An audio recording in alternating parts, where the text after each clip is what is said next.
গলা শুকিয়ে এলে অনেকে ভাবতে শুরু করেন ডায়াবেটিস হয়েছে, কিন্তু ডায়াবেটিস ছাড়াও নানা কারণে এমন সমস্যা হতে পারে। গরমের সময় আমরা ত্বকের মাধ্যমে প্রচুর পানি হারাই, তাই শরীরে দ্রুত পানি শূন্যতা দেখা দেয়। তখন মস্তিষ্কের বিশেষ অংশ সক্রিয় হয়ে ওঠে, পিপাসা পায়, মুখ, জিভ, গলা শুকিয়ে আসে, প্রচুর পিপাসা লাগে। এটা স্বাভাবিক শরীরবৃত্তীয় প্রতিক্রিয়া। তাই খুব গরমে বা ঘাম হলে মুখ, জিভ, গলা শুকিয়ে আসাটাই স্বাভাবিক। কিন্তু কারো যদি এই শুষ্কতা বাড়াবাড়ি রকমের দেখা দেয়, যথেষ্ট পানি পান করার পরও মুখ বারবার শুকায়, তাহলে প্রথমে লক্ষ্য করুন আপনি কোনো ওষুধ খাচ্ছেন কিনা।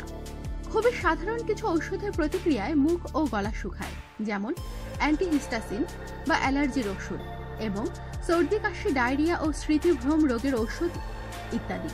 বারবার তৃষ্ণা পেলে রক্তের শর্করার মাত্রা বেড়েছে কিনা অবশ্যই পরীক্ষা করা উচিত। দাঁত ও মুখ গহ্বরের সাধারণ কিছু সমস্যায় মুখ শুকাতে পারে, যেমন দাঁত ক্ষয়, মাড়ির প্রদাহ। যাদের নাক বন্ধ থাকে ও সবসময় মুখ দিয়ে শ্বাস নেয় তাদেরও মুখ বারবার শুকিয়ে যায়। পক্ষাঘাতের পর রোগীর এই সামান্য সমস্যা হতে পারে। লালা গ্রন্থি আক্রান্ত হয় এমন কিছু রোগ মুখমণ্ডলের রেডিও ও কেমোথেরাপির পর মুখ শুকানোর সমস্যা হতে পারে। অতি উদ্বেগ বা মানসিক চাপের রোগীদেরও মুখ শুকায়।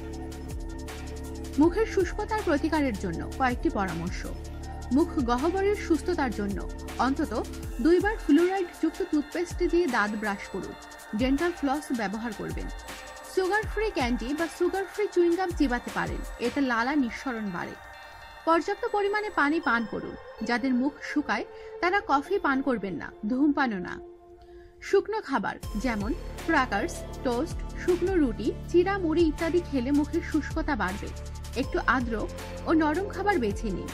নাক বন্ধ থাকলে তা চিকিৎসা করুন। আমাদের সাথেই থাকুন, সাবস্ক্রাইব করুন।